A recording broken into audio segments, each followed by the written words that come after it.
تمہارا رب کون ہے؟ پھر دوسرا سوال بھی کیا ہے، تیرا دین کیا؟ کیا یہ پوچھیں گے تیرا دین کیا تھا؟ تیرا رب کون تھا؟ نہیں، ابھی کیا ہے؟ تیرا رب کون ہے؟ تیرا دین کیا ہے؟ لیکن تیسرا سوال حضور کی طرف دکھا کر یہ نہیں پوچھتے ان کے بارے میں اب کیا کہتے ہو؟ نہیں، ما کنت تقول فی حق ھذا الرجل، بتا ان کے بارے میں دنیا میں کیا کہتا تھا، قبر میں نہیں۔ دو سوالوں پر تو فرشتوں نے کہا تیرا رب کون ہے، تیرا دین کیا ہے۔ حضور کے بارے میں کہتے ہیں کون ہے، نہیں کیا کہتا تھا، اس لیے کہ سامنے دیکھ کر کہ ہر کوئی کہے گا آقا ہے مولا ہے، نہیں چلے گا۔ دنیا میں کیا کہتا تھا وہ بتا، دنیا میں کیا کہتا تھا، کون سی پارٹی کا تھا، اپوزیشن میں، صلح کلیت میں، کہاں تھا؟ میرے عزیزو، ہاں لا ادری کے علاوہ منافق کچھ نہیں کہہ سکے گا، ہاں سنی جھوم کر کہے گا فرشتوں ان کے بارے میں پوچھتے ہو، اب تو پائے ناز سے اے فرشتوں کیوں اٹھوں، ارے مر کے پہنچا ہوں یہاں اس دل ربا کے واسطے،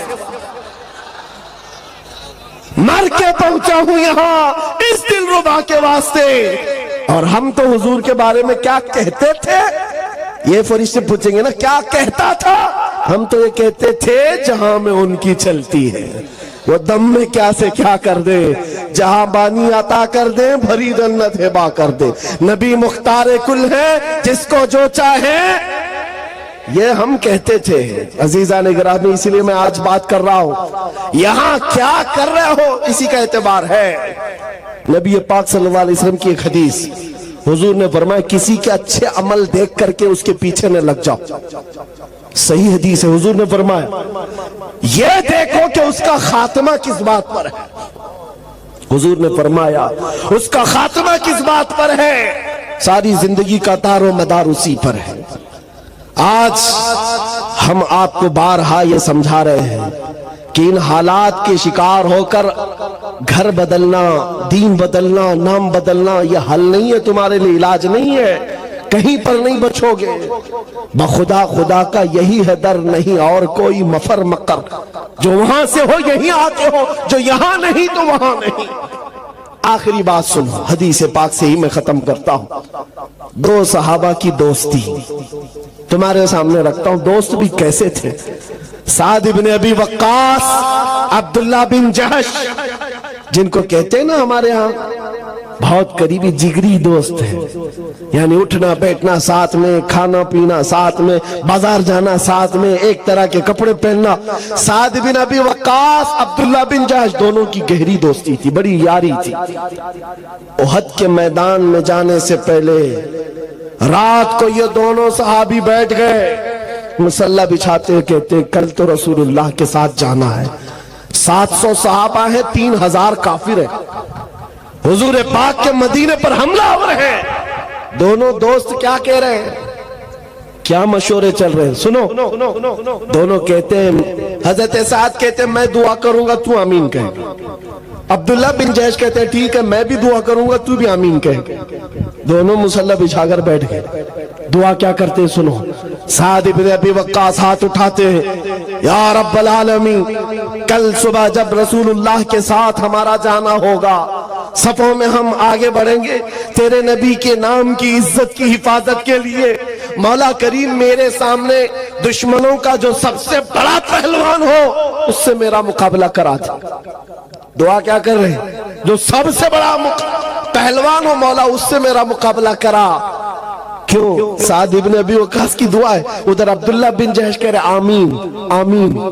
سعد بن ابی وقاص کہتے مولا جب بڑے دشمن سے میرا مقابلہ ہو، کبھی میں اس کو سامنے سے ماروں، کبھی دائیں سے ماروں، کبھی بائیں سے ماروں، کبھی پیچھے سے ماروں، پھر اس کو گرا کر اس کے سینے پر پرچم اسلام لہراؤں، پھر کہوں لبیک یا رسول اللہ، پھر کہوں رسول اللہ کی عزت بلند ہے۔ یہ دعا ہے، دعا رات کے وقت، اور کل میدان جنگ میں جانا ہے، جان ہتھیلی پر لے کر دعا۔ ارے خواہش بھی کیسی، ہر کوئی اور جنگ میں گئے بھی نا سپاہی تو چھپ چھپ کر کے جان بچاتے ہیں، کہ دشمنوں کے وار نہ آئے. اور یہ سعد بن ابی وقاص کہتے ہیں جو سب سے بڑا دشمن پہلوان ہو میرا اس سے مقابلہ ہو. دعا پر آمین کہا عبداللہ بن جہش نے. قریبی دوست تھے, جگری یار تھے. اس کے بعد جب دعا ختم ہوئی کہا عبداللہ بن جہش اب میری دعا ہو, تم آمین کہو. یہ دعا کے لیے ہاتھ اٹھاتے ہیں. جب بھی میں یہ حدیث پڑھتا ہوں آنکھوں سے آنسو آ جاتے ہیں. سچ کہتا ہوں میرے عزیز, عبداللہ بن جہش ہاتھ اٹھا کر کہتے یا رب العالمین, جب احد کے میدان میں تیرے نبی کے ساتھ میرا جانا ہو, میدان میں صفوں کے اندر میں آ جاؤں, اے رب کریم تیرے نبی کے نام کی عزت کی حفاظت کے لیے دشمنوں کی طرف سے تیر چلے, کبھی مجھے سامنے سے مارا جائے, کبھی دائیں سے مارا جائے, کبھی بائیں سے مارا جائے, کبھی پیچھے سے مارا جائے, کبھی میرے جسم کے ٹکڑے ٹکڑے کیے جائیں اور ہر ٹکڑے سے میں کہوں اللہ کے رسول کی عزت بلند ہے, اسلام بلند ہے. یہ خواہش, ایک کی خواہش ہے بڑے پہلوان سے مقابلہ کرنے کی, ایک کی خواہش ہے کہ حضور کے نام پر کٹ کٹ کٹ کٹ کے مر جانے کی. دونوں نے آمین کہا. اس کے بعد صبح ہوئی, صفوں میں گئے. جانتے ہو میرے عزیزو, یہ صحابہ ایسے تھے, رسول کریم صلی اللہ علیہ وسلم کے چہیتے صحابہ ہیں.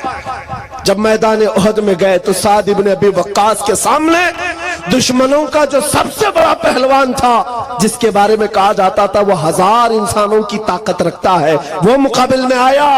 سعد بن ابی وقاص نے کہا رحمان نے میری سن لی, میری دعا قبول ہوئی. اس کے بعد سعد بن ابی وقاص تیر چلانے لگے, حملہ کرنے لگے. ارے اس تیر سے بچتا کون؟ یہ سعد بن ابی وقاص کے وہ تیر ہے. جب یہ تیر چلاتے, قسم رب ذوالجلال کی میرے عزیزو, یہ مقام یہ مرتبہ کسی کو نہیں ملا جو سعد بن ابی وقاص کو ملا. میرے آقا پیچھے کھڑے ہوتے اور یوں کہتے ارمی یا سعد بی ابی انت و امی, اے سعد تیر چلا, میرے ماں باپ تجھ پر قربان.